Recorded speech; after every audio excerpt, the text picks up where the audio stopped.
Hare Krishna, Hare Krishna, Krishna Krishna, Hare Hare, Hare Rama, Hare Rama, Rama Rama, Hare Hare, Hare Krishna, Hare Krishna, Krishna Krishna, Hare Hare, Hare Rama, Hare Rama, Rama Rama, Hare Hare, Hare Krishna, Hare Krishna, Krishna Krishna, Hare Hare, Hare Rama, Hare Rama, Rama Rama, Hare Hare, Hare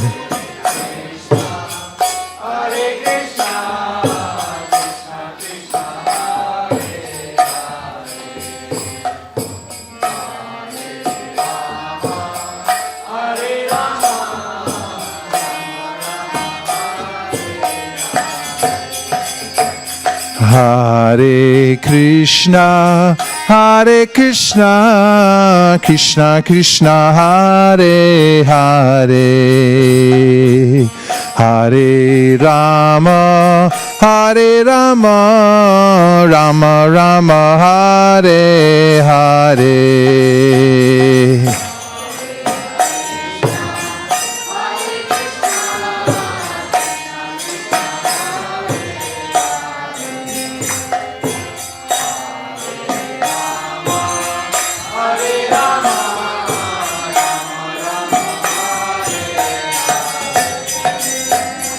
Hare Krishna, Hare Krishna, Krishna Krishna, Hare Hare,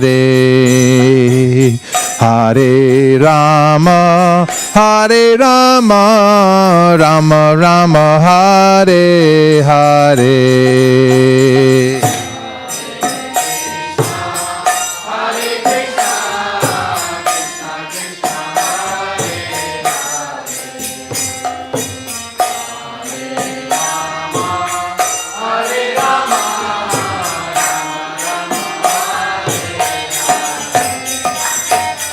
Hare Krishna, Hare Krishna, Krishna Krishna, Hare Hare, Hare Rama, Hare Rama, Rama Rama, Hare Hare.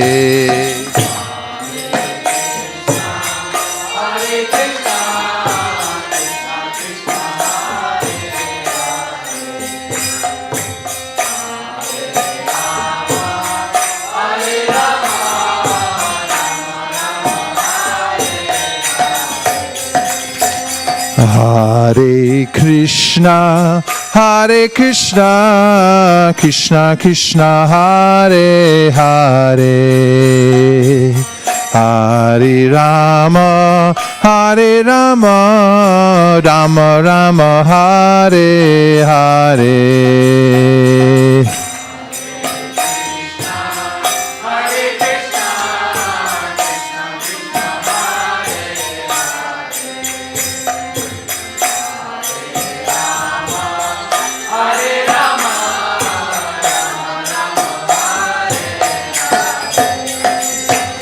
Hare Krishna, Hare Krishna, Krishna Krishna, Hare Hare, Hare Rama, Hare Rama, Rama Rama, Hare Hare.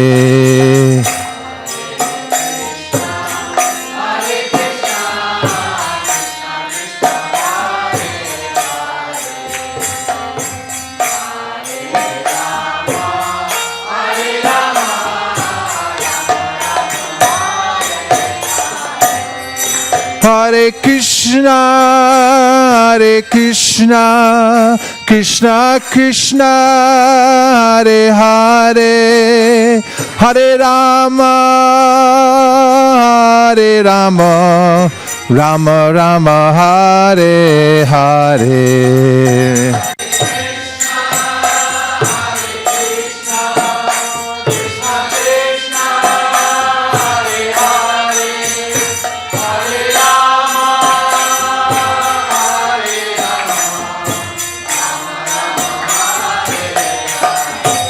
Hare Krishna, Hare Krishna, Krishna Krishna, Hare Hare, Hare Rama, Hare Rama, Rama Rama, Hare Hare.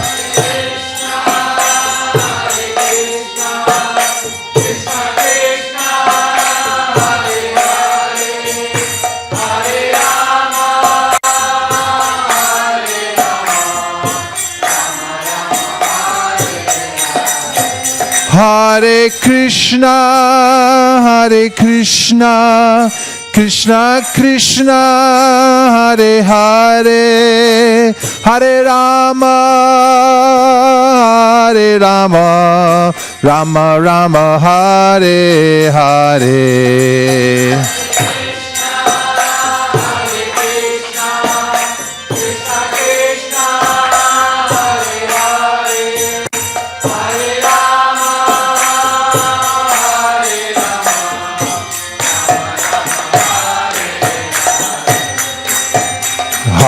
Hare Krishna, Hare Krishna, Krishna Krishna, Hare Hare,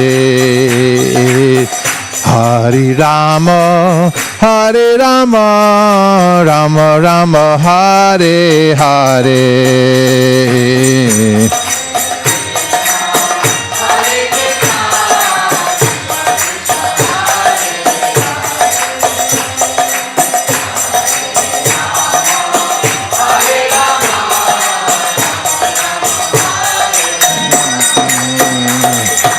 Hare Krishna, Hare Krishna, Krishna Krishna, Hare Hare,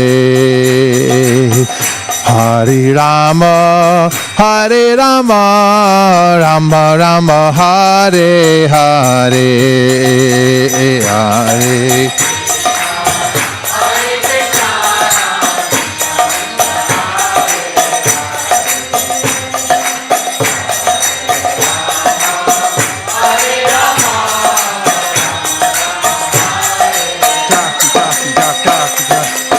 Hare Krishna, Hare Krishna, Krishna Krishna, Hare Hare, Hare Rama, Hare Rama, Rama Rama, Hare Hare, Hare Krishna.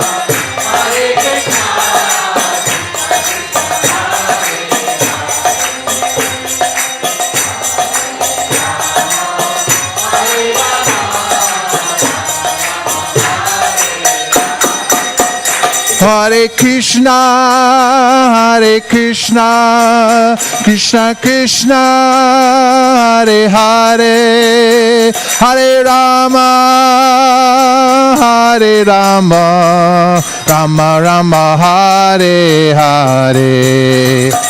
Krishna, Krishna,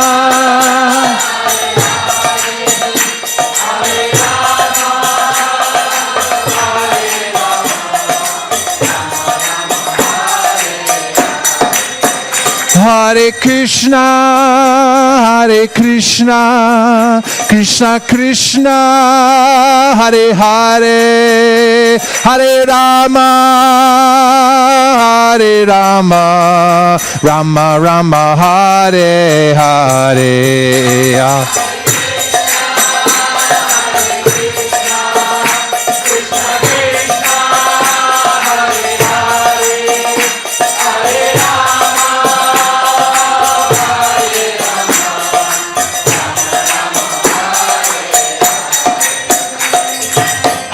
Hare Krishna, Krishna Krishna, Hare Hare, Hare Rama,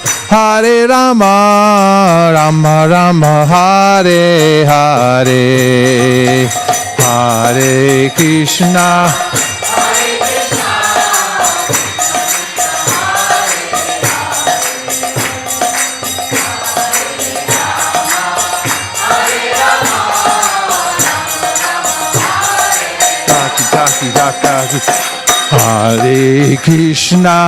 Hare Krishna, Krishna Krishna, Hare Hare, Hare Rama,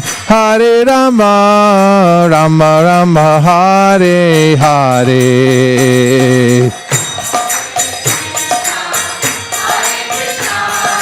Krishna Krishna.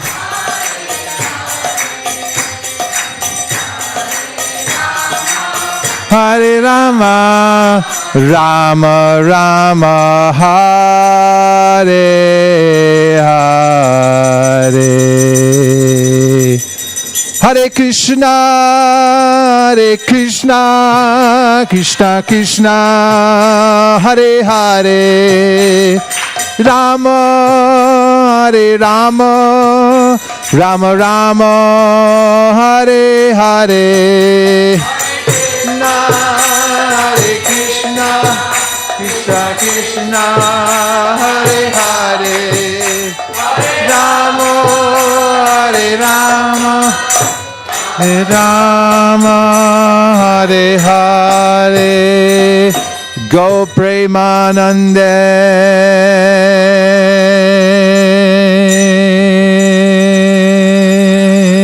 Pre-Kishore Harmonium.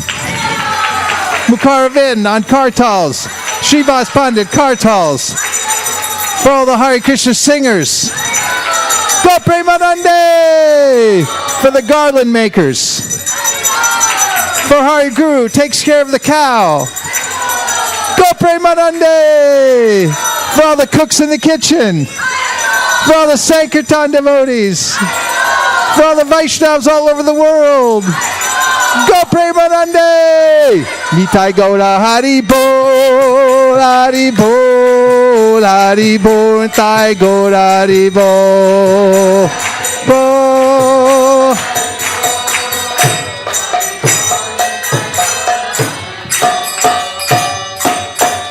Go Premanande!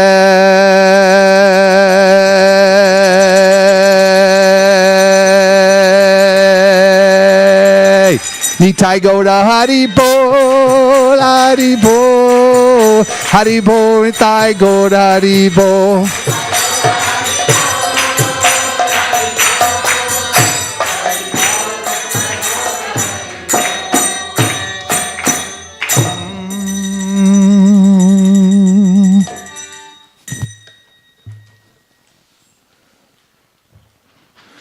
Welcome everybody. This is not just another Sunday. This is very special. Actually, every moment is special of life.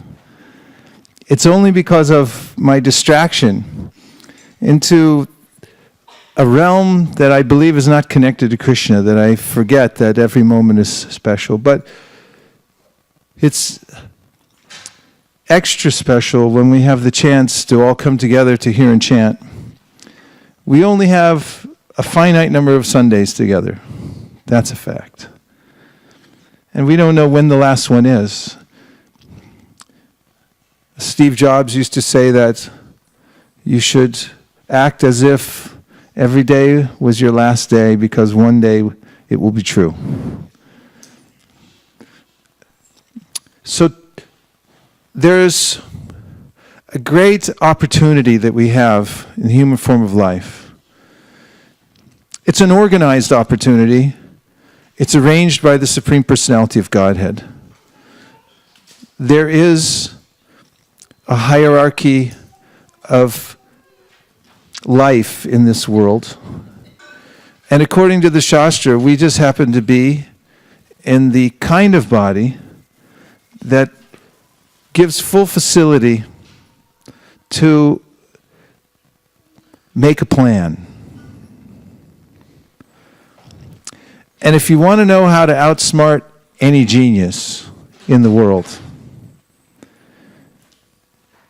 you have to find a good plan and follow it. Because you don't have to be smart, you don't have to be a genius. But if you find the best plan in the whole universe and then follow it to the best of your ability, then you will attain all success in life. So human life has the opportunity, it affords the intelligence to pick a plan. Not just pick a plan, but to pick the plan. And if you want to outsmart a genius, pick the plan and then follow it. The human intelligence is made so that one can pick out the plan. And the plan is Krishna's plan. So now we're going to look at a verse from the Bhagavad Gita, 331, and then 332. And this makes very clear our strategy. Our strategy is that we have to find the plan. And what's the way to outsmart any genius? Find the plan and follow it. That's all you have to do. Find the plan and follow it. You don't have to be a genius, and you can outsmart any genius in the world by finding the plan and following it. I'll say, please repeat. There's the immortal words of the Supreme Personality of Godhead. Ye me matam idam nityam aditishtanti manavaha shudhavanto nasuyanto muchante te pikarma bihi ye me matam idam nityam anutishtanti manavaha shadhavanto nasuyanto muchante te pikarma bihi ye me matam idam nityam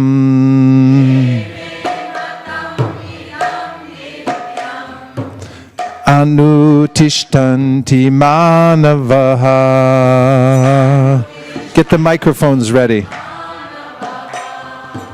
Shadhavanto nasuyanto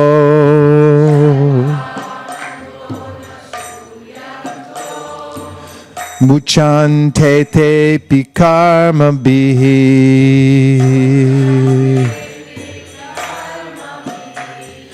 ye me matam idam nityam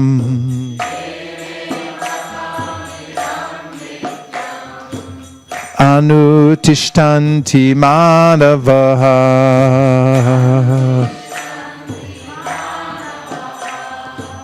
shadhavanto nasuyanto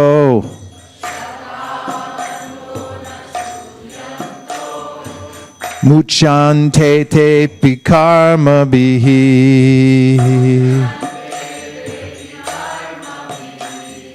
ye me matam idam nityam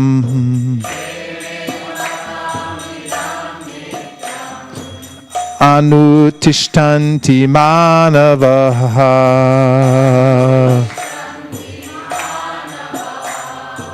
shadhavanto nasuyanto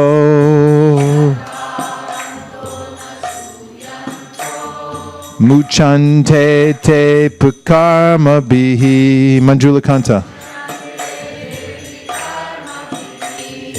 Ye me matam idam nityam Ye me matam idam nityam anutishtanti manavaha anutishtanti manavaha shadhavanto nasuyanto shadhavanto nasuyanto muchante te pikarma Shamalangi. bihi मुच्यन्ते तेऽपि कर्मभिः ये मे मतम् इदं नित्यम् Ye me matam idam nityam अनुतिष्ठन्ति मानवः Anutishtanti manavaha Shraddhavanto na suyanto Shadavanto nasuyanto Muchyante tepi karma bhihi Muchante tepi karma bihi Ye me matam idam nityam Ye me matam idam nityam Anutishtanti manavaha Anutishtanti manavaha Shraddhavanto nasuyanto Shadavanto nasuyanto Muchyante tepi karma bhihi Muchante tepi karma.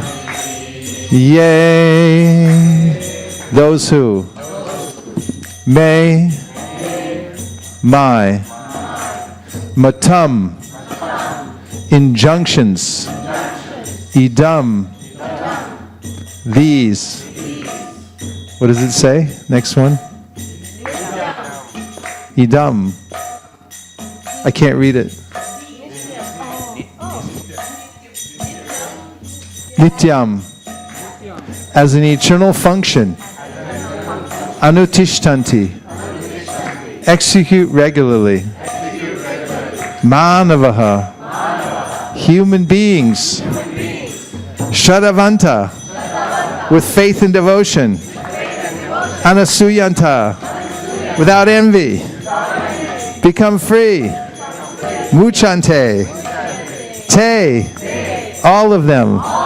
Api, even, karmabi, from the bondage of the law of fruitive actions. Ye me matam idam nityam.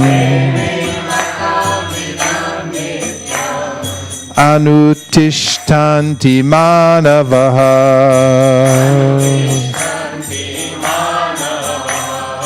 Shadavanto nasuyanto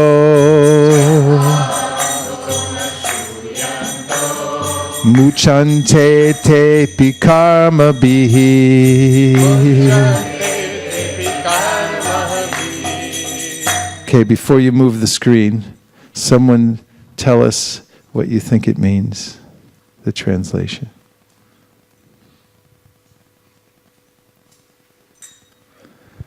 Mukaravind. I'll try. If someone follows non-enviously and faithfully the instruction given by me, he will also reach the supreme perfection. They will become free from all the karma. Okay, let's see how he did. Go ahead and move it up. Those persons who execute their duties according to my injunctions and who follow this teaching faithfully without envy become free from the bondage of fruitive actions. Does that sound like something we can do? Let's see if we can do this. Those persons who execute their duties according to my injunctions. How about that? Is that possible? Here's the result. And who follow this teaching faithfully. So two things. Execute your duties according to Krishna's injunction and follow this teaching faithfully without envy. Become free from the bondage of fruitive actions. Fair enough? Okay, let's see the purport. This injunction of the Supreme Personality of Godhead, Krishna, is the essence of all Vedic wisdom and therefore is eternally true without exception.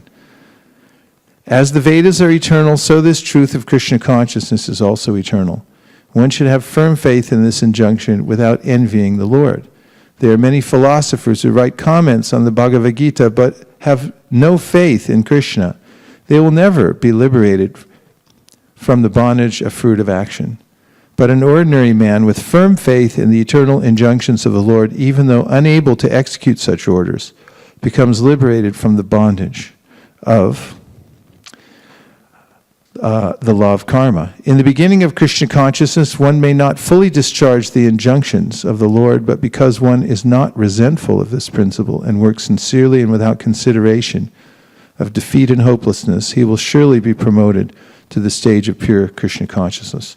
Let's just look at the next verse for contrast. Next verse says, up to the translation, but those who, out of envy, disregard these teachings and do not follow them regularly are to be considered bereft of all knowledge, befooled and ruined in their endeavors for perfection. Pretty clear, right? Isn't that simple? So that's what we're going to concentrate on today. The simplicity of making a plan for Krishna, because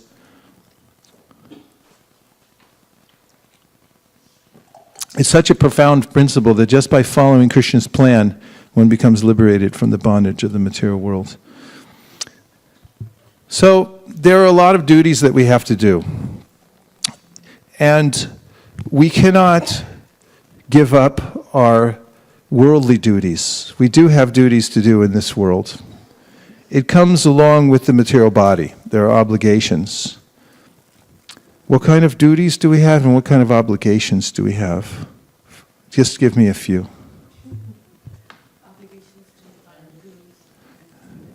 And use the microphone to the gurus and the previous acharyas. And to our ancestors, those who have given To us ancestors? birth, to other animals like cow from whom we get milk. And what kind of things in your daily life do you have to do? Otherwise you'll be in trouble. Let's put it like that. Chant. No, I'm talking about worldly duties now. There's Pay the rent. We're going to, just so you know, we're going to talk about two categories. One is life planning and the other is spiritual planning. So now I'm talking about life planning. There's a way in which there's certain things that we have to do in our life.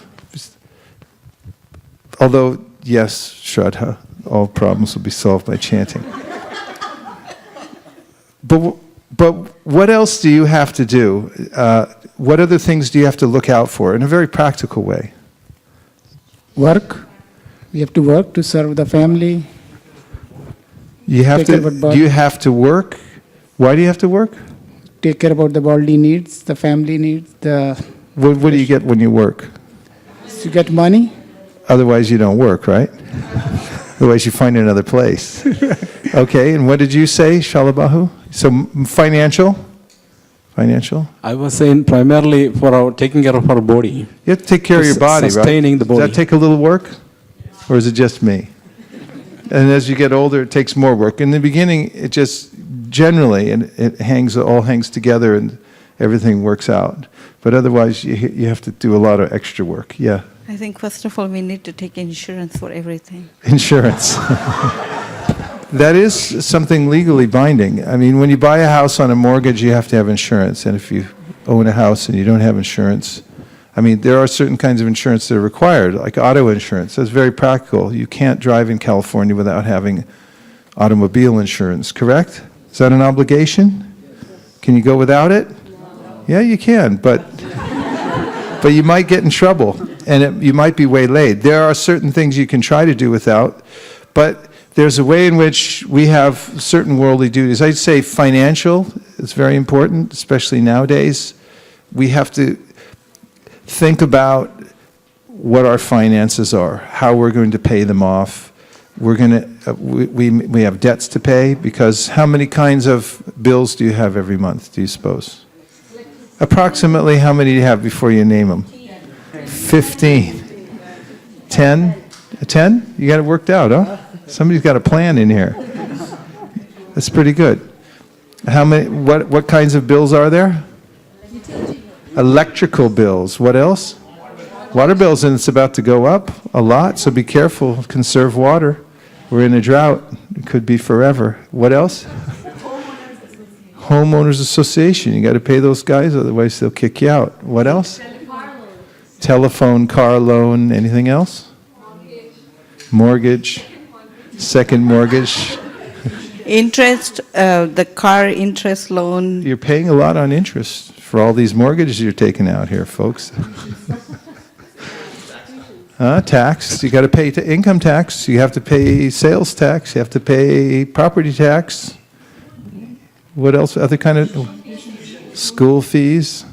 Starting to add up. You going to eat anything? Or are you all growing it in your backyard, huh? I learned something, it's called gap insurance. So Gap insurance. So you have to get gap insurance so you can cover if you cannot cover any of this. Yeah, there's Gap, there's Umbrella, there's lots of different kinds of things. So if you're actually minding the shop and you're careful, there's a lot of financial matters that you have to deal with. That takes some work. And when you start to retire, you have to figure out how to withdraw money at the right age.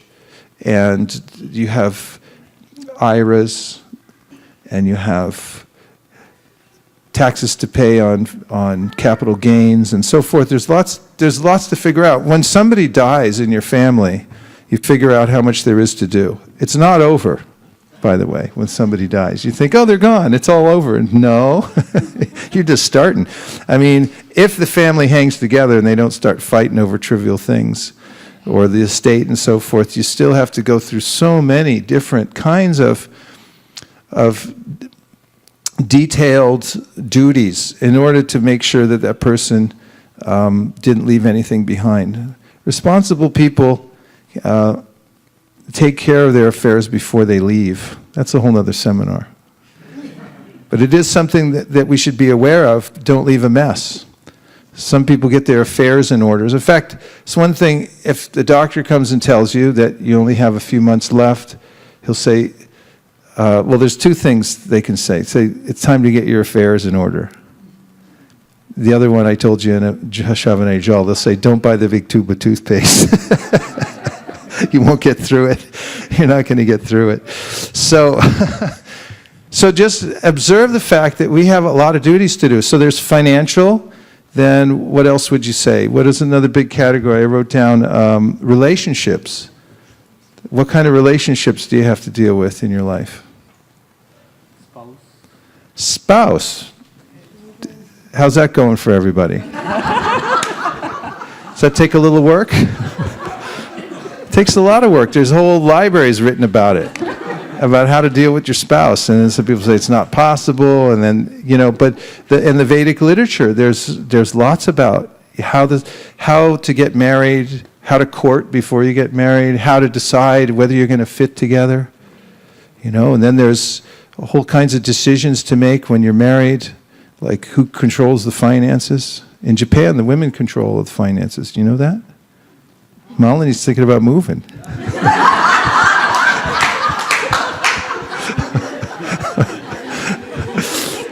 Every culture's got its different ways of doing things, but there's a lot that goes into these relationships of how we work together just in a spousal relationship.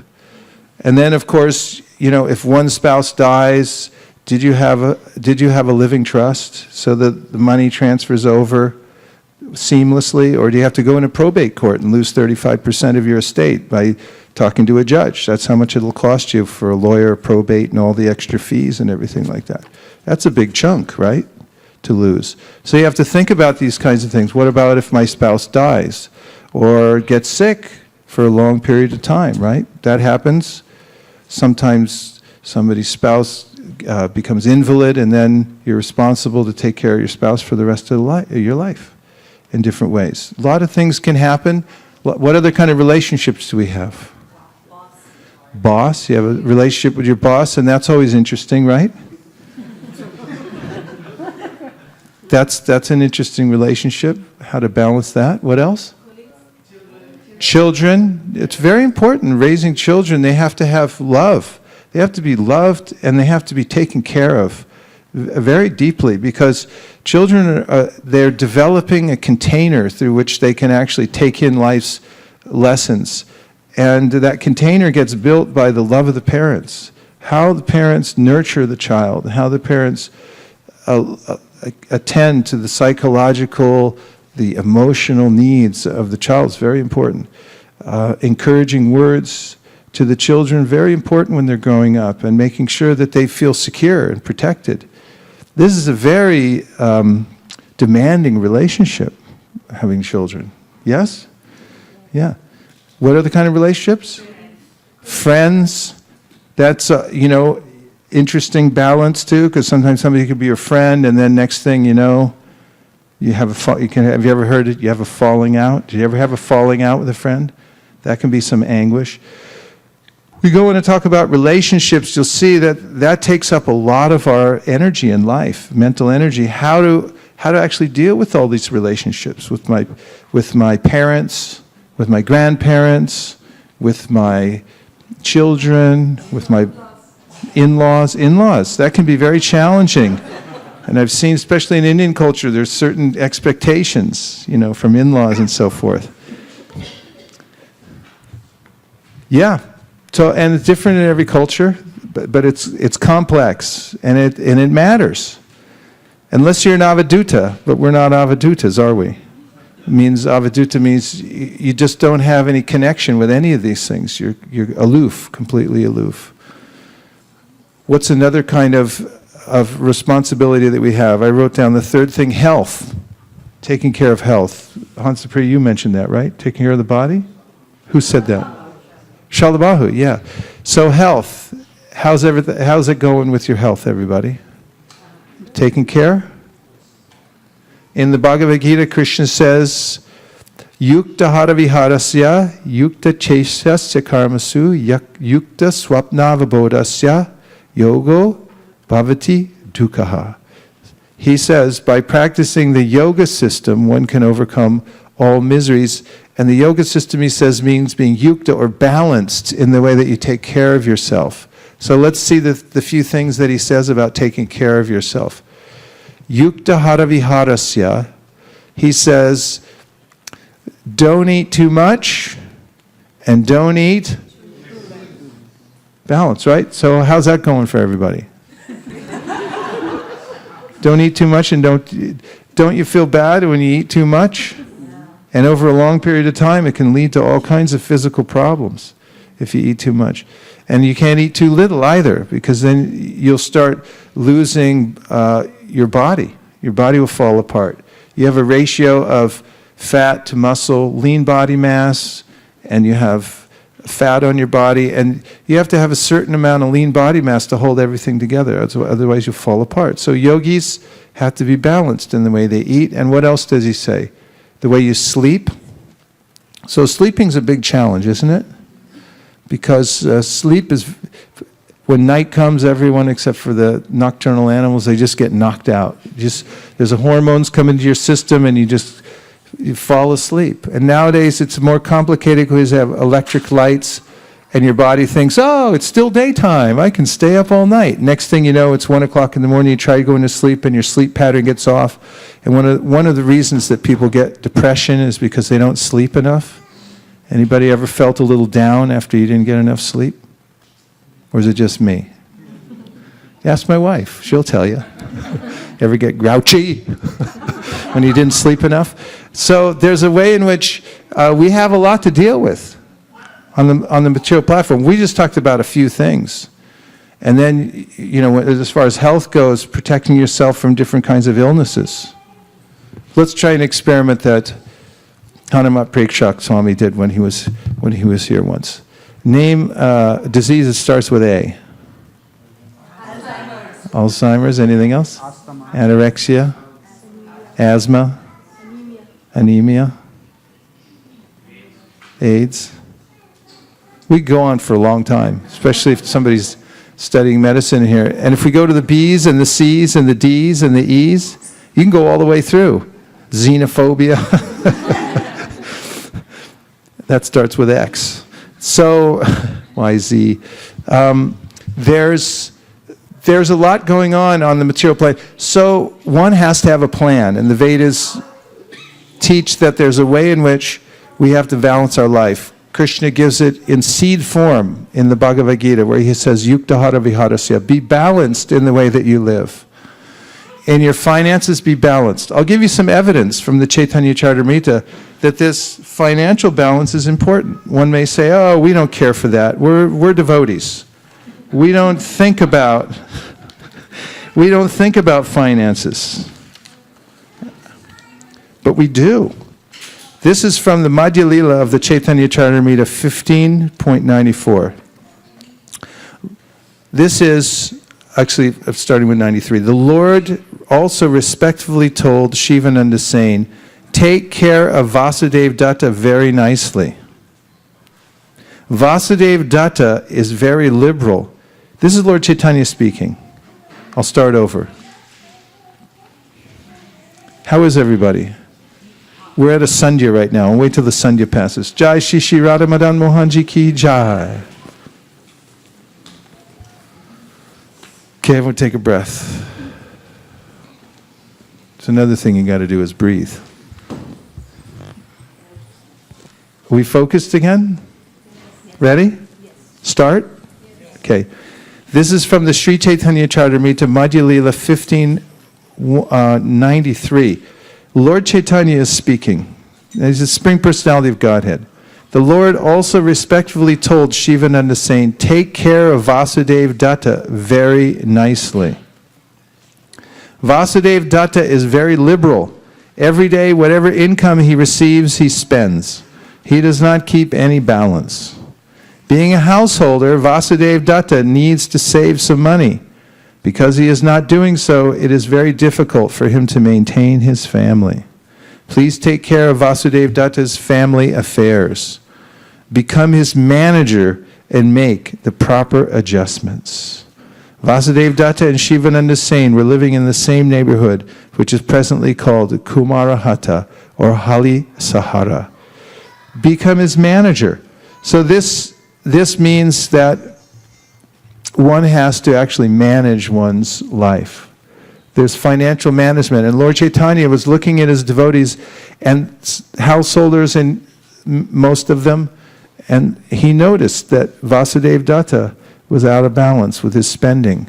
So he told Shivananda, saying, you go over and manage for him, because he's not keeping anything for his family. Everything's he gets, he just spends. So Vasudeva Datta, in another purport, is mentioned as one of the greatest devotees of all times, completely pure Vaishnav. He had said that, my Lord, I wish that I take all the karma of every living entity in the material world. Let me suffer eternally for everything, and let everyone else go back to Godhead. That's the quality of Vasudeva Datta. Yet, Chaitanya Mahaprabhu was noticing this other side of him and saying, he's spending all his money. Go help him manage his money. So does it guarantee that because somebody is a completely 100% pure devotee, that they know how to manage their money? Apparently not, according to this evidence. There's a way in which there's these two sides to our life. So right now we're talking about our life situation and how to manage it. So that has to be managed, our life situation. And that requires a plan and some organization in order to take care of it. Because if we have a plan how to manage our life situation properly, then we'll have fewer distractions to consider our spiritual pursuit. And that's why Krishna brings it up in the Bhagavad Gita, and he says, be yukta, be balanced, be regulated in your material life. He's talking about eating, he's talking about sleeping, he's talking about recreation. Here Chaitanya Mahaprabhu is talking about finances. You have to be regulated in these things. In your relationships, if you're not regulated in your relationship, if you have neglected your spouse, then at some point you're going to be out of balance and you're going to be distracted from your spiritual life. If you neglect your finances altogether, sometime you're going to come begging from everybody else at 2 in the morning and knock on someone's window and say, Psst, excuse me, open the window. Yeah, I just need to borrow $500. My car just got impounded. That's not responsible. For a grahastha has to be the nurturer of others. That means you have to have some space to nurture people. Doesn't mean you have to be rich. Doesn't mean you have to hoard money. But it does mean you have to be balanced in your life. This is part of spiritual life. Relationships, financial, health. You have to take care of your health. You can't just say, I'm a devotee. I don't care about my health. Because what will happen? You'll have a stroke. Or something will go terribly wrong because you neglected your health. And then Everyone else, you'll see a thing on Facebook. Please send money for such and such. They're lost and destitute. So Prabhupada walked every day. He took care of his health very deliberately. He ate very carefully. Certain kinds of foods he ate, simple. Jai Shri Shri Radha Madan Mohan Ji Ki Jai. So here are a few points about just basic principles for life planning. First of all, ask yourself, do you have a plan? Because this is one of the most important things that you can always ask yourself. Do I have a plan? Do you have a financial plan? Yes? Is it written down? Do you know where you can find it? The moment you ask yourself, do I have a plan for any different aspect of my life? And if you don't have a plan, then there's a very good chance that you're not keeping it in balanced order, because generally things tend to go off the rails on their own. So have a plan for your health. Have a plan for your wealth. Have a plan for your relationships. Like Jim Rohn used to say, if you want to be happy, you got to have a happiness plan.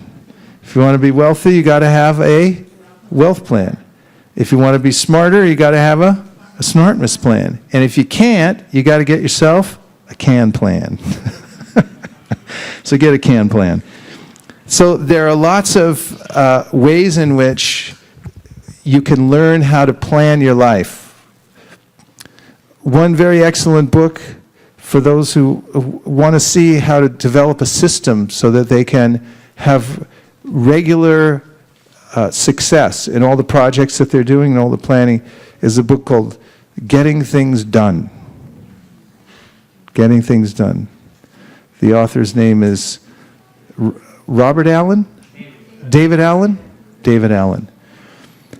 Very simple approach, a few ideas that he gives for getting things done. One is that you should collect all the to-dos that you have floating around in your head and get them out of your head and onto an external device, whether it's on paper or in a computer or anything like that.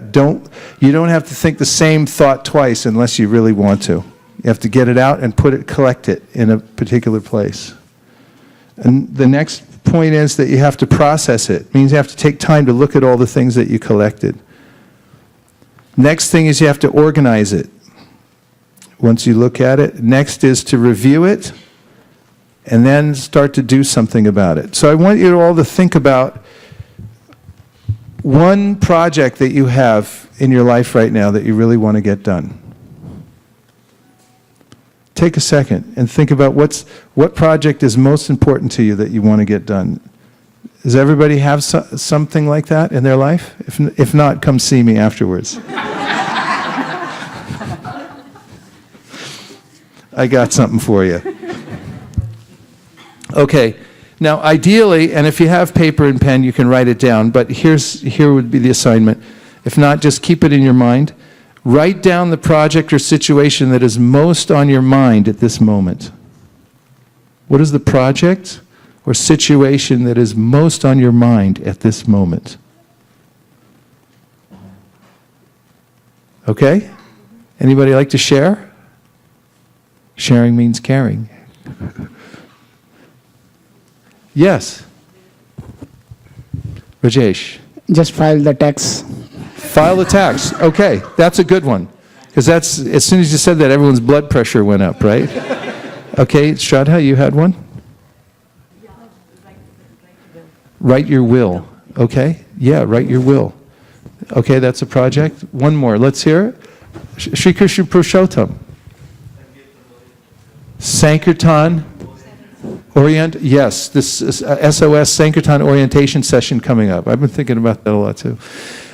So that big project coming up. Yes, Shalabahu? I want to start Krishna consciousness in Kerala, in my village. You want to start a Krishna conscious airline? In Kerala. Airline, okay. So Airline you already started. Start an airline, okay. Someone's going to do a seminar, someone's going to file taxes, somebody's going to write a will, someone's going to start an airline. You can run it off your iPhone, you know. Okay, so now the next stage is write in a single sentence your intended successful outcome. In a single sentence, your intended successful outcome. This is for some kind of whatever project we just named. So we had a few here. He's thinking about this seminar coming up that he's about to do. Somebody's about to do their taxes. It can be something simple. Whatever the next project that you're really thinking about. And now write down a single sentence. That means one sentence. Your intended successful outcome.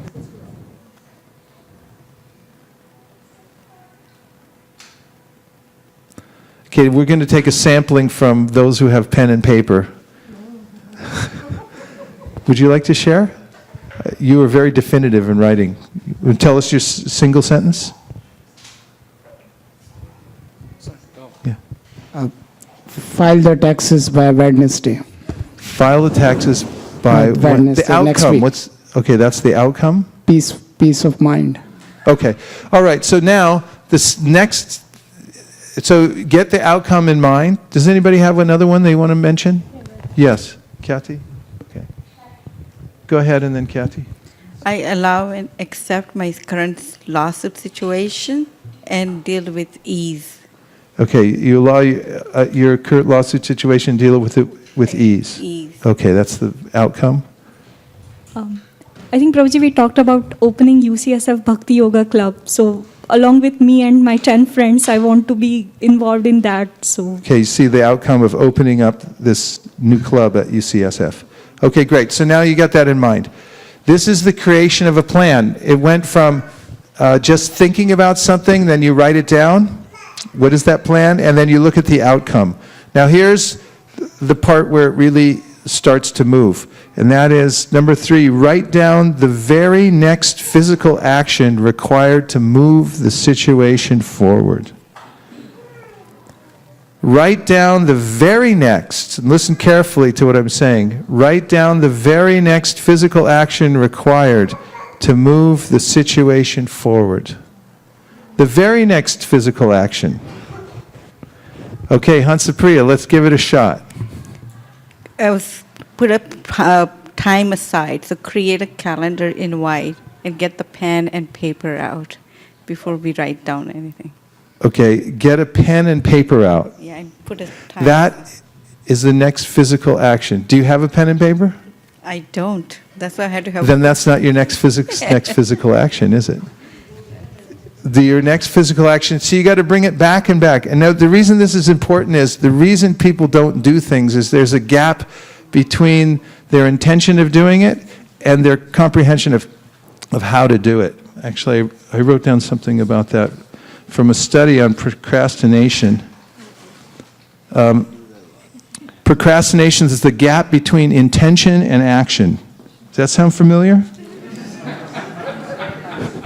That gap hurts when you fall in, I tell you. So between intention and action. So the way to solve that, the way to close the gap, is by asking this question: what is the next physical action required to move the situation forward? And the closer you bring it to where you are right now, for instance, you said write down in a calendar. Then you said get a piece of paper. And then, do you have a piece of paper? Your next action was to reach out to, who did you reach to? Jai Kanai? Those who have it, Vital and Car. Lean to one of my neighbors. That's the next physical action. Lean over and say, psst, give me a pen. That's the next physical action. Now the beauty of this, as far as planning our lives, is that there are many gaps that are too hard to fill, and therefore we don't move. But if you pick the next physical action, you can always do it. It's just like in a long computation of algebra. There's actually nothing that's actually that is really complicated. Each set of movements is very simple. It's just remembering the sequence. In this case, you have to take the next physical action that's very close to you. That you can say, I can do that. I can get up and get a piece of paper. Or I can lean over and get a piece of paper. That's the next physical action. Who's got another next physical action for your project? Kyati. Okay? Talk to Balmukunda Prabhu about the detailed plan that. Talk to Bal Mukunda Prabhu. Did you know she needed to talk to you about the plan? Yeah. That was pretty good then, all in one thing. Now it's already moving. Now you have some momentum, because your next physical, and then you have to keep asking yourself, what is the next physical action that I have to take right now? If you make the gap too big and you think, I have to figure out the tax code, that's too big, you'll never do that. You'll go and eat a half gallon of ice cream instead to drown your misery because you fell into the gap. But if you figure out what is actually the next physical movement that you can make to move towards your goal, then you can always take another little step. There was a Greek philosopher named Zeno, and he said, you can actually never go anywhere. This was disproved through calculus, but actually he said you can never go anywhere because before, let's say this is point A and this is point B. Before you go from point A to point B, you have to reach the halfway point. And he said there's an infinite number of halfway points before you actually get to the end. Therefore, you can't actually go anywhere. That's Mayavad. It's not our process. When you get your plan, which means you have to be clear about what you want to do, and you write it down, you commit it to paper, and now you start asking yourself, what are the next physical actions that I have to take, one after another? We always build incrementally, and we always win in the margins. You have to take those next steps and continue moving. And don't think that people that have large accomplishments to show for their life did not do the same thing. They always do. There's always a sequence of events, and it starts with having the courage to do. Now, there's ways you can maximize on these things. For instance, one piece of advice. Did you ever have a phone call that you didn't want to make? Or is it just me? And then you could do everything else in the day, but because you didn't make that one hard phone call, the rest of the day feels terrible. You ever feel like that? So there's a philosophy, there's a book actually by Brian Tracy. It's called Swallow That Frog. Sorry for all the vegetarians in the world. Doesn't mean it literally, but what it means is the frog is an ugly thing that you have to deal with in your life. And he says, if there's two frogs to swallow, swallow the biggest, ugliest one first. Take that big frog. Because then it makes everything else seem easier in your life. So if you look at your day and you say, what is the scariest thing that I have to do? This is another technique of moving past procrastination, and you make it a habit that I'm going to do that thing first. Then you'll move forward with great confidence in your day. Because I did that, everything else is easy. Now watch me move, because I have some momentum. So the point is that you have to have a clear plan, and you have to have some execution to the plan to move forward. And to reiterate, Vaishnavas are not exempt from living balanced lives. We have to learn how to execute on a practical level in our lives. And Vaishnava means expert, daksha. Means you should be expert in all the different aspects of your life. And let me give you 3 words I learned from a Swiss manager. Swiss managers are world famous for doing things in a nice way. This one just happens to be, manager happens to be coming here in a few days. Navina Nirada Prabhu, Swiss. He told me the 3 words for making your life easier to live and managing your affairs. Shall I tell you them? Change your life forever. You keep these 3 words. Here they are.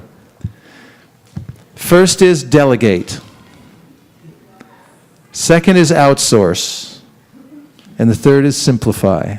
Delegate, outsource, simplify. Delegate.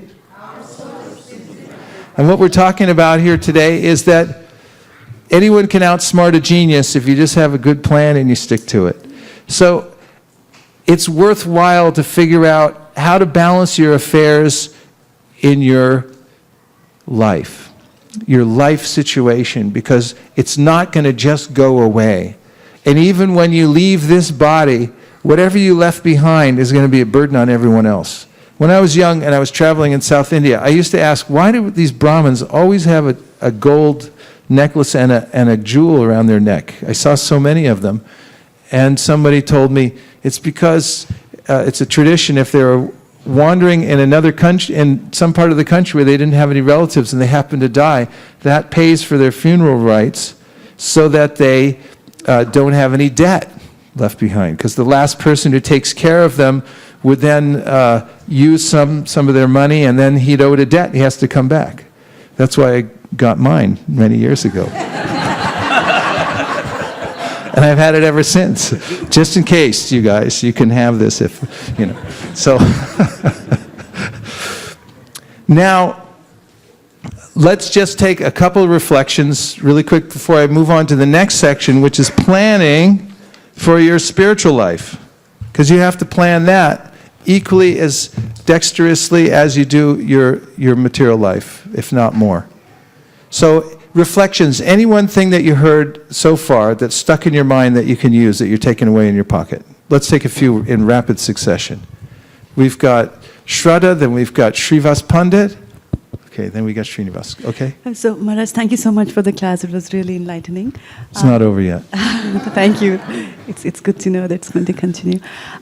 So, Maharaj, a few months ago, actually almost a year ago, I was talking to you about balance in life.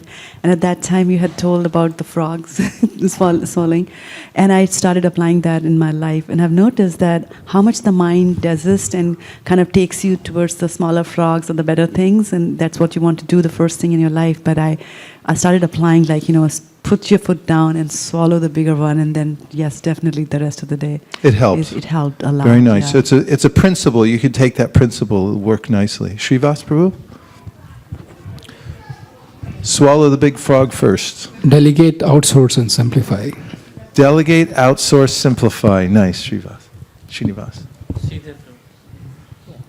Hare Krishna, Guru Maharaj. Actually, one thing that I was just kind of thinking about is that while we do have to do all this, I've been doing a lot of these, but, of course, I got a lot of value from this.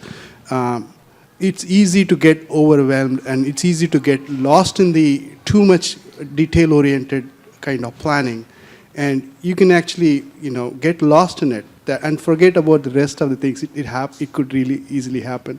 So one really has to watch out for situations like that where you kind of use all of your time just for doing this, and over plan, there's no limit to doing it.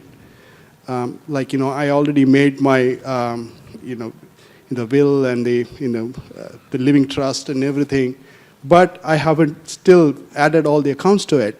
And then once you add the account to it, and then you go around, look at the investments, things like that, it could really get overwhelming. To me, it feels like that. Yukta. Yukta means balance. So Krishna gave this formula, we mentioned it, that it has to be balanced. You don't eat too much and you don't eat too little. And the Srimad Bhagavatam says, Kamasya nendriya priti labo jiviti yavata, jivasya tattva jignasya narto yashcheha karmabhi, which in essence means eat to live, don't live to eat. In all these affairs, whatever planning we're talking about, financial, relationships, and health, and so forth, the key word is balance. You can also say, okay, health, I will become the world's best bodybuilder. And then you can say, I'll spend 6 hours in the gym, and there are people that do that.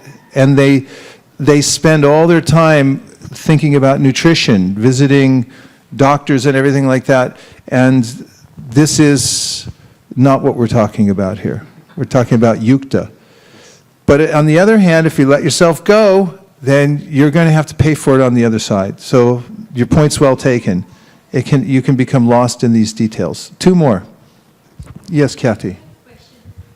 Question. No questions yet. Only reflections. Yes. Charu.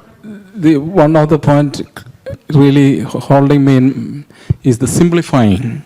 In life, in order to life simplify, like you said, we shouldn't get too much into that, because there are a lot of mechanical part in this.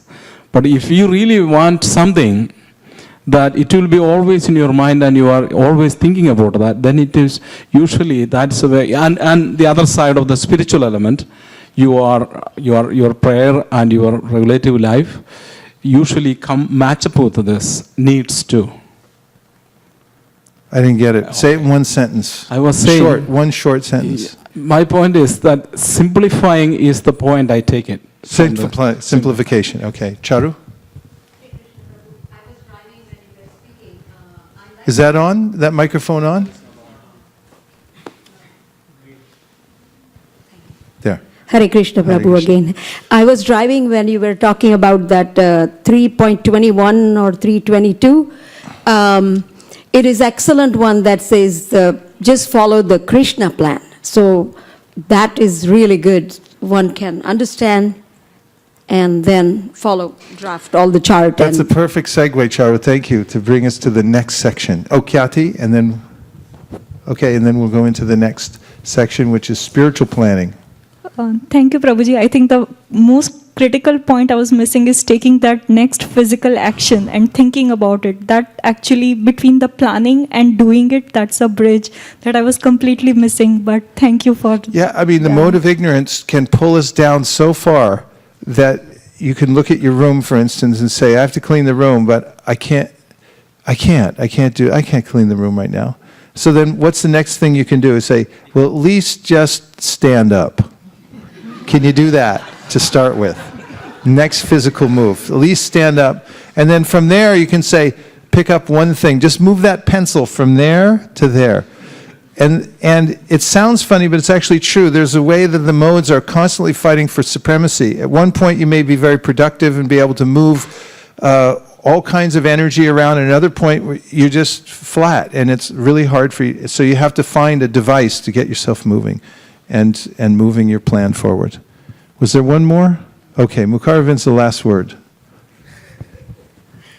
I like Maharaj everything, but the one particular sentence is, if you neglect anything, it will become cause of distraction later, whether it is a relationship, whether it is a finance or it's anything. Right. If you neglect something, it'll become a cause of distraction later. So Prabhupada was very careful about where he put his things. When he set up his camp, and he used to call them camps, you'll notice it on his letter, he'll say Camp New York, Camp Nairobi. Wherever he went, he would set up camp. And on his desk, his secretary would put everything in the same place. And Prabhupada was very careful. He carried a bag with his personal effects, and you'll notice that white bag, he always carried it himself. And when he got to the place, although that bag had a lock on it, he'd also lock the bag in the armoire. And everything, he had a system for where everything went and how everything moved. So he was meticulous in that way. So now, your point, Charu, was very nice to bring back this point that Krishna gave in the Bhagavad Gita to us earlier, which is that he has a plan and instructions, and if we simply follow those, then we will be successful, even if we can't do it. Isn't that an amazing point that he made? He said that, and Prabhupada augmented it in his purport, he said, if you follow Krishna's plan, and that's what you're doing, but you can't fully execute it, if you're just not envious and you don't even resent the principle that you can't fully execute the plan, still you'll be successful. Still you'll be successful just by trying to execute the plan. There's a story in the Srimad Bhagavatam, the 6th canto, about Diti and Kashyapa. Diti and Kashyapa, who are their first two nice little children? Hiranya means gold, Kashipu means soft bed. Grant me this boon that I'll never drop dead. Never drop dead. That's what I said. It's from the play. Hiranyakashipu and Hiranyaka. Hiranyaka means gold eye. Gold eye. He had an eye for gold. Everywhere he was looking for gold, gold, gold. So these are the first two sons of Kashyapa from Diti. And Diti, so the Daityas come from Diti. That's why they're called Daityas. They came from Diti. All the demons, they come from Diti. And the first two, who killed Hiranyaka.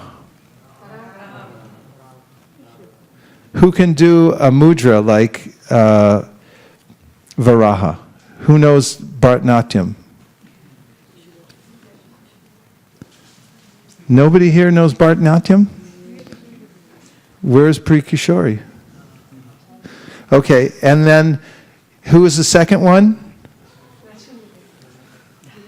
Hiranyakashipu. So these two, Hiranyakashipu, and who killed Hiranyakashipu?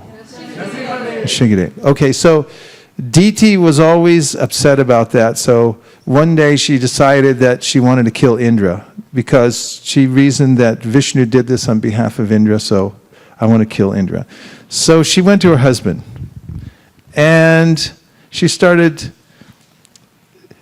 asking him, is there anything more I can do for you? And hanging around, acting very charming, flooding her eyes. And the Shastra says that even a very intelligent person, because of the way the material energy works, there's this dynamic in the material world that's actually a reflection of what happens in the spiritual world, that male and female attract. And therefore, Kashyapa, although he was a great sage, he became overcome. He started thinking, oh, how nice. My wife's so charming. She wants something. I should offer her something. Hey, anything I can do for you? Yes. Where have you heard that before? Well, we just heard in the Ramayana, earlier. And then there was these things go on here in this world. So, do you have the mudra? How to do? Okay, everyone try it. Just like this? Oh, like that.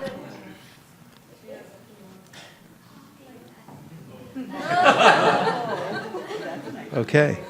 Lord Bor Ki Jai, thank you very much. That was helpful. So she asked him, I want a favor. You could do something for me. There's something you can do for me. He said, I'd like to have a child. Another child. And he said, okay. And then she said, that will kill Indra. And he thought, why am I so stupid? Why did I fall for this? He became very morose. So then he thought of a plan. He said, yes, I promised, so I'll give you a child, but you have to perform the Pumsavana ceremony, which is a Vaishnav vow that she would take for 1 year. And it involved a lot of different details, but this is an important point. It was meant to please Lord Vishnu. And there were a lot of details about washing her hands after she eats, and there were certain mantras she had to say, at certain times she could sleep, at certain times she wouldn't sleep. This is very much similar to the Pancharatra that we do. The Pancharatra, the Panchatriki Vidhi, all these rules and regulations that we follow, they're actually pleasing to Vishnu, therefore we do them. And there's a verse that you'll find in the Brihad Bhagavatamrita quoted by Sanatana Goswami. It says, someone who doesn't follow these Pancharatric rituals is actually against Vishnu. So there's a way in which one can please Krishna by following these. So he said, you follow this for 1 year and you'll get a son who can kill Indra. But if you make a mistake, then you're going to get a son who's the friend of Indra. Of course, Indra came along. He knew what was going on. So he came and said, how can I serve you? And the whole time he was serving his aunt, and anything I can do for you. But his whole scheme was that as soon as the child appeared, that he would kill it. Because he's always nervous about losing his position, or losing his life in this case. So he's self-interested, and he served her for a year. She happened to break the vow one day, way along into the vrat, when she forgot to wash her hands and she went to sleep. And the embryo was already there. Indra, through his mystic power, entered her womb and started cutting the embryo. And ultimately cut into 49 pieces. But because, and this is my main point, and this comes out in the story, because she had performed a vrat to Lord Vishnu, this embryo that was cut into 49 pieces actually became 49 different little people, the Maruts, who are the origin of the different kinds of heirs in this world. And they began crying to Lord Indra, who was in the womb, cutting this embryo with a thunderbolt, and saying, "No, we're your brothers. We're your brothers. Please save us, spare us," and so forth. And in this chapter, Shukadeva Goswami talks about the power of serving Lord Vishnu, that if you do a vow and you're trying to serve Lord Vishnu, because he's so merciful, that even if you don't do it completely right, the results will be very auspicious. It's not the same when you're doing something in the Karma Kanda or the Jnana Kanda, but when it's something to please Lord Vishnu, then even if you don't do it right, you'll ultimately have success. So this is a very important point to remember, and it comes out in the verse, Ye me matam idam nityam. Prabhupada points out in the purport, even if you're not able to fully execute all the rules and regulations, if you're following Krishna's instructions to the best of your ability, you'll be successful. So now, keeping that in mind, we have to have a spiritual plan. We mentioned the first part first because there's a way in which we have our foundation in our life. We have to stay healthy, we have to have some balance in our relationship and so forth. But what is our spiritual plan? What are the different things that we have to plan for? So let's look at the largest goal first. And what do you think that is? A plan for what? I'm looking for one word. And think of the beginning of the Srimad Bhagavatam and what is the circumstance of the Srimad Bhagavatam and what it is that is what starts the conversation? Death. We have to have a plan to defeat death. Because if you don't have a plan to defeat death, death will defeat you. So the Srimad Bhagavatam essentially is a plan given by Shukadeva Goswami answering the question that Parikshit Maharaj had, which is, what should a person do who's about to die? Who's about to die in this world, by the way?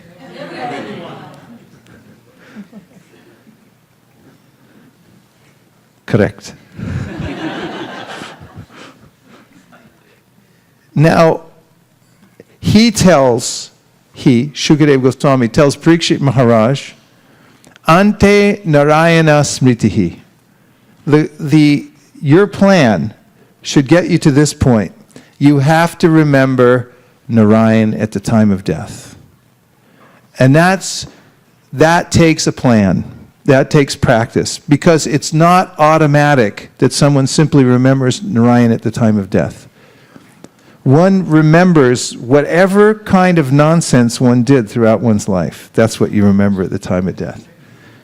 You also remember all of the samskars. You remember, that's redundant practically, but you remember all the ways in which you served Krishna throughout your life and all the instances.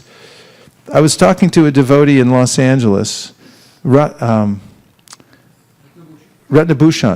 He told me that he had a friend who was in the war. Which war? There's millions of them these days. Too many to count. I think he was in the Gulf War, and he got severely injured, and he had an out-of-body experience. Left his body, but came back in. And Ratnabhushan asked him what it was like, and he said, everything, my whole life passed before my eyes. And he said, what do you mean by that? And he said, literally, every single thing that ever happened to me in this life passed before my eyes like a series of pictures. You know, in a dream, so many things could be compacted. Now, this is science that we're talking about from the Bhagavad Gita, because we just read the 15th chapter. And in it, Krishna's talking about how when you leave your body, you're being carried by this subtle body.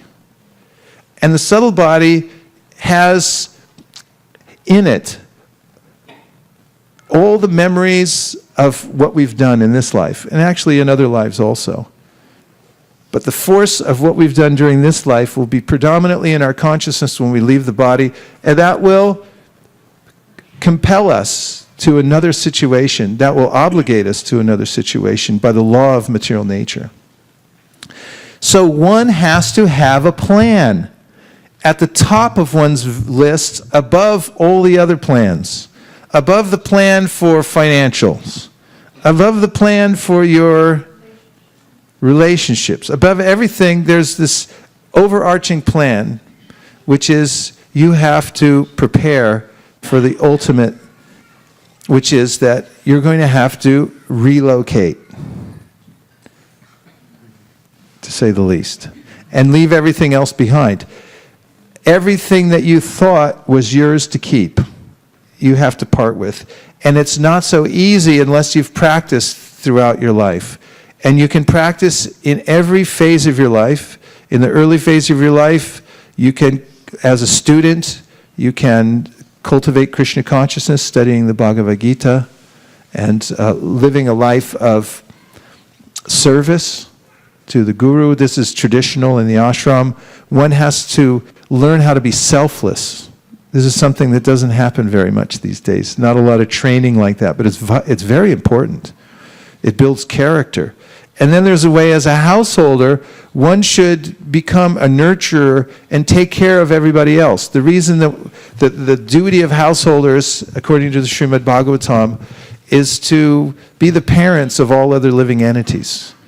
You should take care of all the squirrels and the worms and the birds and the humans and everybody else. They have this nurturing spirit. In fact, Grihastas are supposed to go out in the yard and say, if anybody's hungry, please come and eat before they eat anything. And make sure you feed everybody, including the insects who are around your house. That's why in South India you put out those patterns, but it's rice flour, so the bugs can have a little snack. Give them a little snack out there. So, what is your plan for defeating death? What is your overall plan for defeating death? That's a huge question. You have to have a plan. And the next is, I'm naming a few, there can be many, but as far as your spiritual plan goes, here's one that goes to your character, and which Krishna says in the Bhagavad Gita will give you opportunity to imbibe knowledge. And that is, you have to have a plan how to give respect to others and not take any respect for yourself. Where is that mentioned? Trinadapi sunichena, toror api suhishna, amanina manadena kirtaniya sadahari. One should be ready to offer all respects to others. Are you ready? If you're not, get ready. That should be your plan. Get ready to offer all respects to others without expecting anything in return. Can you do that? Do you have a plan for that? No? She wants to know, how do you make a plan for that? Didn't we go over plan making earlier? How do you make a plan for that? Write it down. And first thing is, get a piece of paper. Get your pen out and write, I want a plan to offer respect to others without expecting anything in return. If you don't think about it, if you don't consider it, the next time someone tries to run you over on the street, you'll be ready to smash their window in. Because you don't have a plan for it. So the reason the translation says, be ready to offer all respects to others, is because you have to have a plan. You have to plan to live your life like this, giving respect to others without taking any respect in return.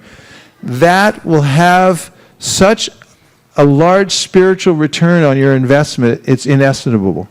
If you do that one thing, learn how to give respect to others and don't expect anything in return. And is it difficult on a scale of 1 to 10? What would you say, 10 being practically impossible and 1 being it's the easiest thing you could possibly do? To give all respects? 9.5 we've got up here? Huh? 5, okay. there's a degree of difficulty, and this is something that Krishna tells us to work on in the Bhagavad Gita. Amanidvam adam vidvam. He starts with this formula in the 13th chapter of the Bhagavad Gita. What prepares you for spiritual knowledge? First of all, it's humility, and then it's pridelessness. And then he says in the 15th chapter, Nirmana moha jita sanga dosha. Nirman means you have to be not the man. Man means man. You know the saying, I'm the man? So Nirman means, no, you're not the man. I'm not the man. You're the man. Krishna's the man. I'm not the man. Nirmana means, don't be the man. So, Nirman, you have to be without false ego, without this idea that I'm the center. If you cultivate that, it doesn't matter what philosophical background you come from. This pays huge rewards. This is the should be of any authentic spiritual process, the mainstay, which is a self-effacing process that I step out of the center and I make God the center. In Islam, the call to prayer 5 times a day. You're putting your head on the ground. They're bowing in a certain direction towards Mecca. They're bowing to somebody. They're bowing to Allah, the Great. In Christianity, there's a way in which you have to pray, and not my will, but thy will. And in our process of Krishna consciousness, our main focus is Trinada Pisuni Chena, Toror Apisu Hishnuna, Amanina Manadena Kirtanesada. Do you have a plan for that? The author of the Sri Chaitanya Charitamrita says, get a plan for that. That will open up for you your whole spiritual life. If you plan for this, being humble, like grass, being tolerant like a tree, being ready to offer all respects to others, and not expecting anything returned. Get ready for it. How does he say get ready for it? Take that verse, string it on a thread, and hang it around your neck. Have you ever done that before? Hung something, a reminder around your neck?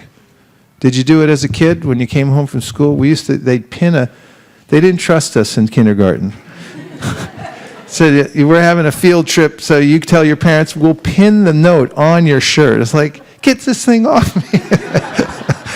But you had to walk home with a note on your shirt because they knew like you'd make an airplane out of it or throw it in the gutter on the way home. It's like your parents would say, what field trip?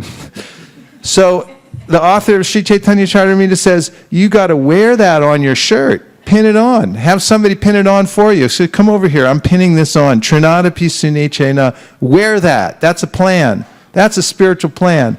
If you plan for that every single day, the world of spiritual truth will open to you.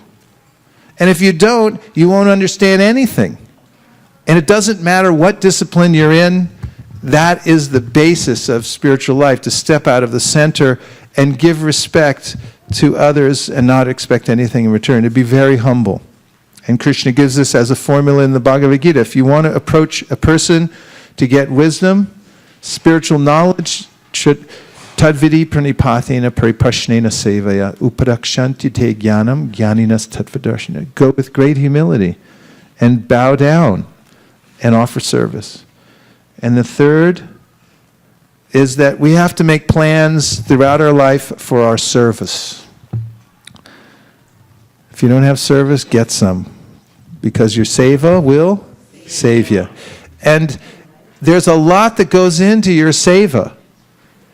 When you get a service, like our illustrious devotees at the back of the room who are stringing garlands, they have to make many plans. They have to think about being here at a certain time. They have to think about being clean when they get here because they're touching the Lord's paraphernalia. They have to find a place to do it. They meditate about how to make the garlands. Let's ask them what kind of plans they make. Yeah, pass the microphone back. What kind of planning does it take to come in so regularly as you all do to make these garlands for Krishna? Hare Krishna Prabhu. So we try to, do it. But try to think about the combination of the flowers so that everything comes in. Okay, Hare Krishna Prabhu. So we try to think on the combination of the flowers we should use, and it should look good, and it should be clean, and we have to do quickly also within 2-3 hours. So it has to look good, it has to be clean, and it has to be quick. Yeah. Okay? Yeah. So you another comment from the garland crew? If Krishna will be pleased with our service, and just try to do our best that we can do. So you do it in a mood to please Krishna. Yes. Very nice. So this requires using all the senses, and it requires a plan. If they don't have a plan, they can't come in and make garlands. You have to have a plan to be clean, because this material world, you just turn dirty all of a sudden. I mean, the body's exuding all kinds of stuff constantly. And to do Diti worship, this is Diti worship they're doing, you have to have a plan. How am I going to stay clean? It's a constant battle, isn't it? Or is it just me? This is part of the spiritual life. You have to stay clean. And you also have to think how to make it nicer. How to make the garlands. Look at pictures of all the different garlands that are offered to Krishna around the world. And meditate, where do I get better flowers? My friend Bhagavad Prabhu, whenever I'm traveling with him, he worships Shalagram Shila. And he's always looking where to steal more flowers from. I'll notice he's looking out the window as we're driving by. I go, what are you looking at? He goes, I'm going to go get that garden later. When it gets a little darker. It's a plan. You got to make a plan. Devotees early in life, they used to go to all these kind of places and take out of yards. That's not a great plan, by the way.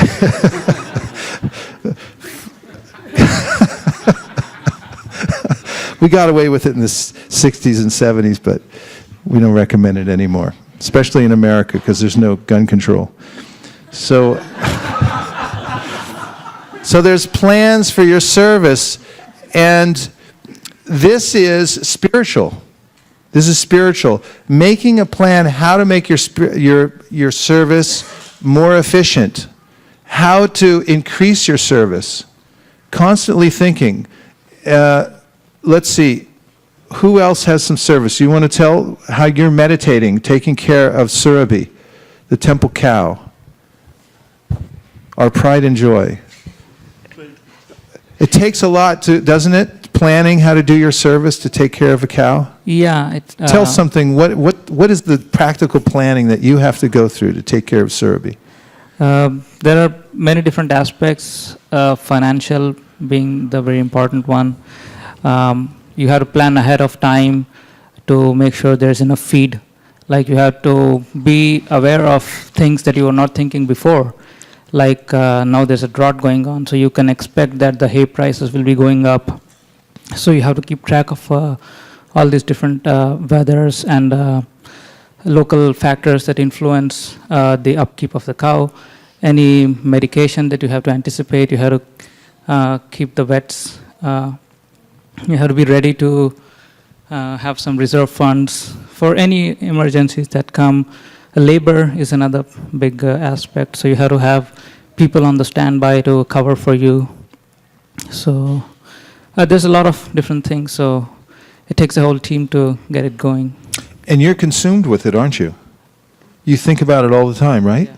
One cow, and constantly you're thinking how to take care of her. And this is service.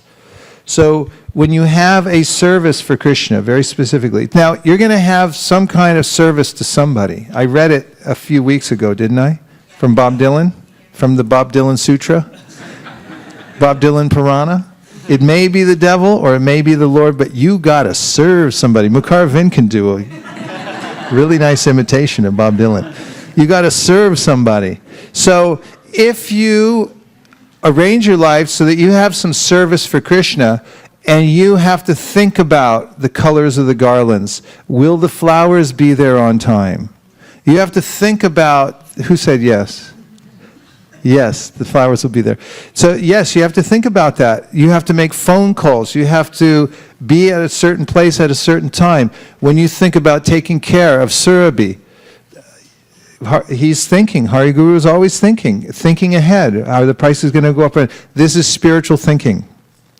You can't stop thinking. Krishna says in the Bhagavad Gita, Nahi kaschit shanamapi jatu tishchatya karmakrit karyate hyavashak karma sarva prakriti jayar gunai. Because of the way, the nature of the living entity, you're always active. But you're either active in worrying about the material life or spiritual life. So on one side, we say balance. You must have a plan to balance your life situation so that it doesn't get in the way of your spiritual plan. As if you just walk away and neglect it completely, it'll come back and bite you. And you'll have to be distracted. You'll either be in jail. Of course, that's a kind of nice place to do your bhajan if you...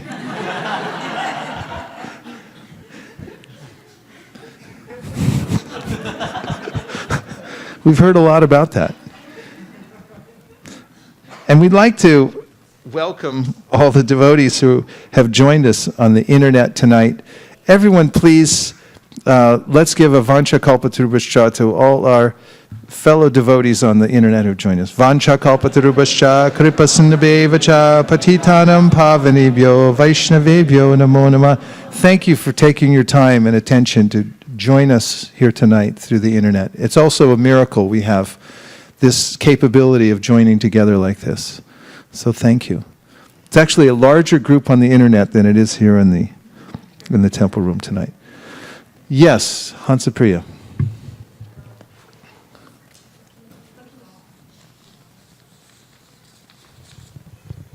It's quite austere to actually attend from internet because you have email popping in, and so it's even if it's easier that it feels like we are here and we can hear it better. But when we listen from there, it takes a much more focus to attend. So I think it's very austere. So much austere they are performing. So great austerity.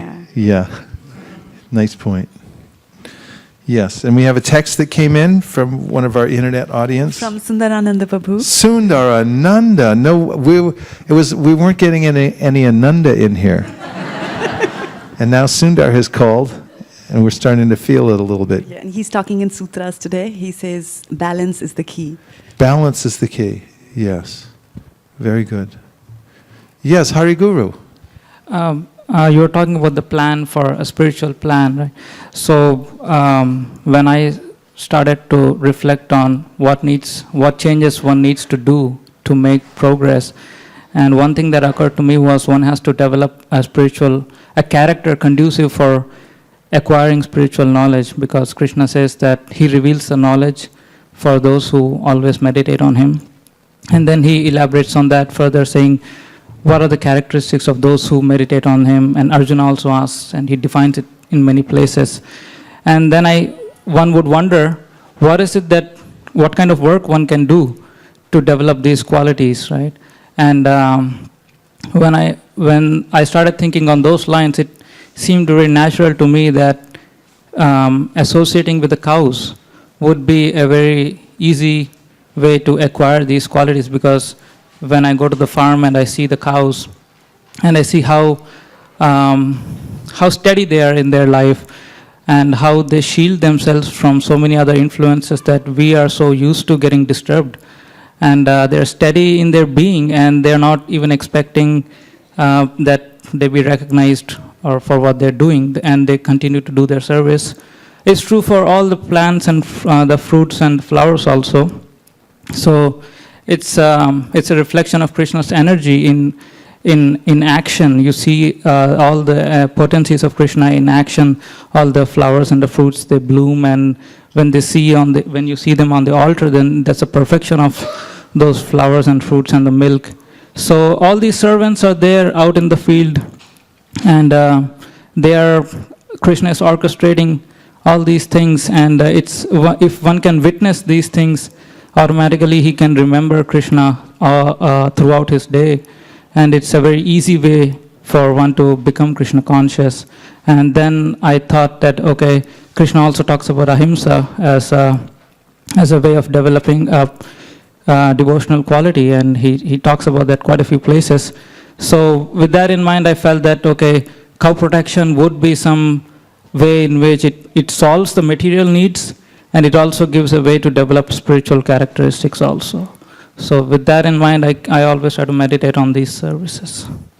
Thank you for bringing us your deep realizations. I was especially taken by your description of how you see the cows and the trees and the fruit trees and so forth adapting to nature and in very spontaneous ways because they're getting intelligence from the Supreme Personality of Godhead. Thank you. And as we mentioned this technique, what is the next physical movement that I can make towards my plan? It also applies for a practice of our spiritual life. Because there may be a way in which I make a plan, which is recommended, by the way, by Rupa Goswami in the Sri Upadeshamrita, when he says the essence of all advice is one should organize one's life around the principle of Shravanam, Kirtanam, Vishnu Smaranam, means hearing and chanting, these primary activities of Krishna consciousness, starting with chanting Hare Krishna, hearing about Krishna, then naturally one will remember him. But can you do this automatically, spontaneously?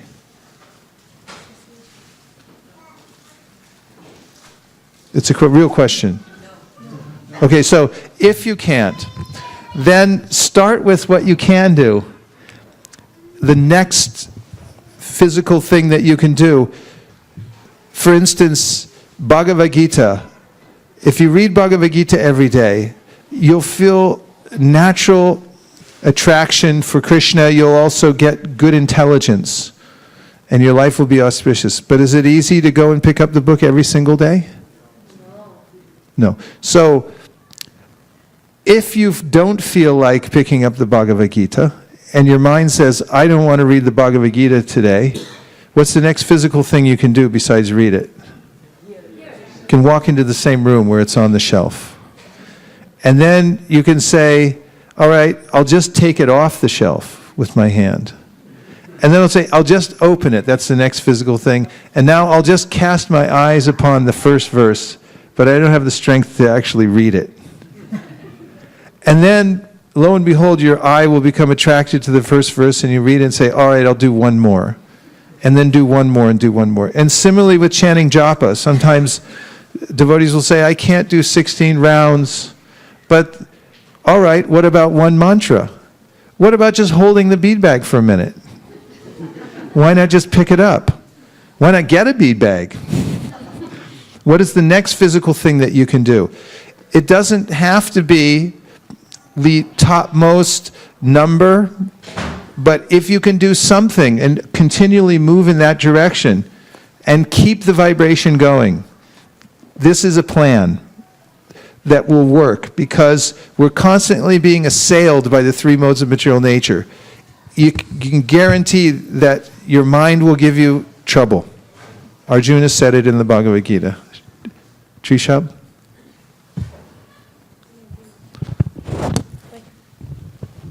Hare Krishna, Prabhu. Prabhu, I have experienced this so many times, just like you said, that it's the inertia is there to just start. And once you start, then it automatically happens, like chanting. There's a lot of inertia that how will I chant, or how will I be able to complete my rounds, which I've thought. And I think what I've seen is just to pick up the bead bag and just start the first mantra on the bead bag is what it takes to just, and you don't even know how it just completes itself after a point. Thank you for that verification. Also, highly recommended that you write down your plan. If you commit to paper what your plan is for your spiritual practice, what you're going to read each day, what you're going to read during the month, and you make a plan for it, then your mind will be stimulated towards it. A couple of extra tips. One I've mentioned before that I picked up from Og Mandino many years ago, where he said, never greet the dawn without a map. If you greet the dawn with a map, then you'll have a chance of executing your plan. So night before is the best time to do it. At least write down a few things. What is my plan tomorrow? What do I plan to accomplish? Next is work from a list. Because if you work from a list, you'll get the satisfaction of checking things off. And then you'll feel the momentum. Actually, I'm getting something done. Because sometimes there's so many things to do that you feel like you're not getting anything done, even when you're being very productive. And make incremental improvements. And a couple of quotes. People often complain about lack of time when the lack of direction is the real problem. From our old friend Zig Ziglar. And here's one from Alice in Wonderland. Did you ever see that play? Alice, which way should I go? Cat, that depends on where you're going. Alice, I don't know where I'm going. Cat, then it doesn't matter which way you go. So if you have an idea of which way you're going to go, and you write it down, this is your power as a human being. This has been bequeathed to you in this lifetime. You can make the plan. And is it hard? Yes, it's hard. Is it doable? Yes, it's doable. Incrementally. Start with the next physical step that you could do, and then increase and go from there. A big shot's just a little shot who keeps on shooting. So that's how you move up, is you figure out your plan, write it down, and then start to implement it. And now we have a plan, because that bell, whenever that ring sound we just heard, that's the sound that means that it's time for us to chant the Mahamantra. It's part of our show. So, on your hand, there's a convenient counting pad, which comes as standard with this model of human body. 10 on this side and 10 on this side. When they designed this human body, they gave you these little pads. If you ever wondered why they're divided like this, it's so you can count the Mahamantra. 1, 2, 3, 4, 5, 6, 7, 8, 9, 10. Okay?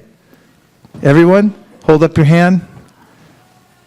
1, 2, 3, 4, 5, 6, 7, 8, 9, 10.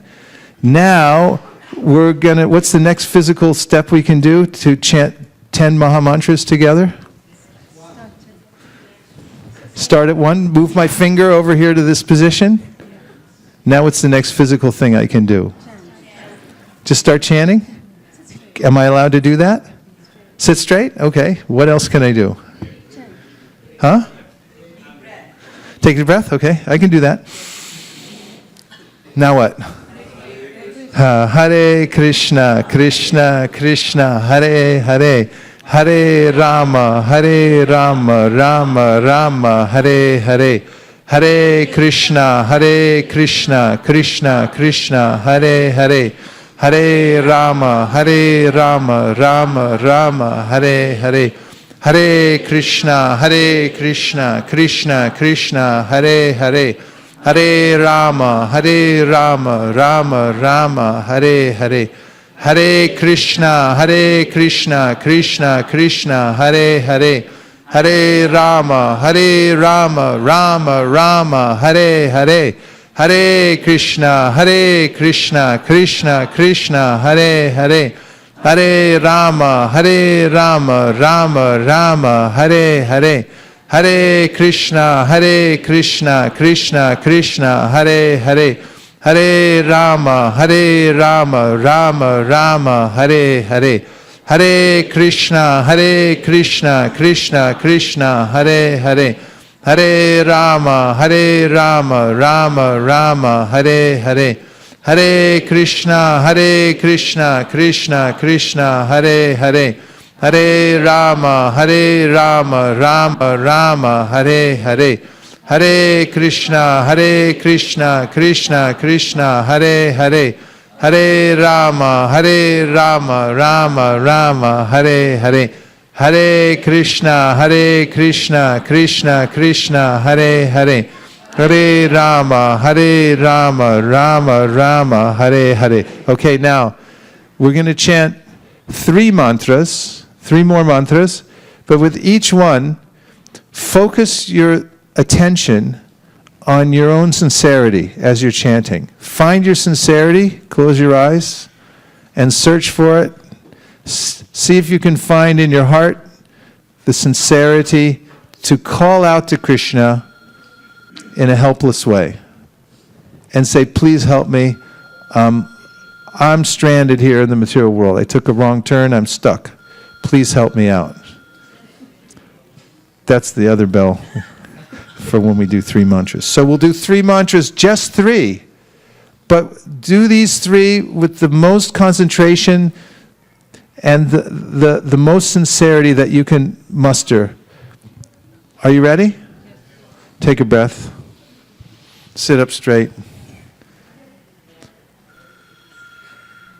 Hare Krishna, Krishna Krishna, Hare Hare, Hare Rama, Rama Rama, Hare Hare, Hare Krishna, Krishna Krishna, Hare Hare, Hare Rama, Rama Rama, Hare Hare, Hare Krishna, Krishna Krishna, Hare Hare, Hare Rama, Rama Rama, Hare Hare.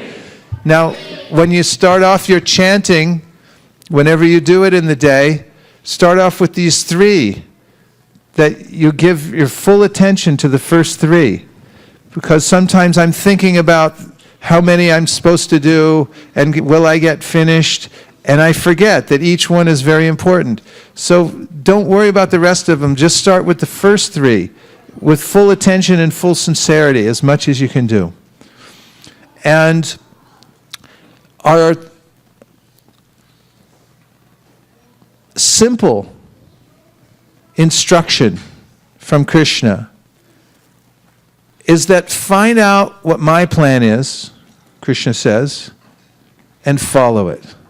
With sincerity, and without envy, and without berating yourself because you can't follow it perfectly.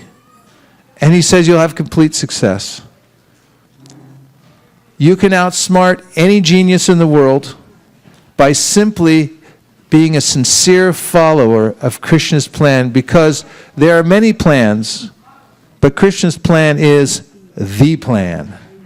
So follow the plan to the best of your ability, and you will be completely successful. And the more you follow the plan, the happier you'll be in your life. Thank you very much. Go Premanande Hari Hari Bo.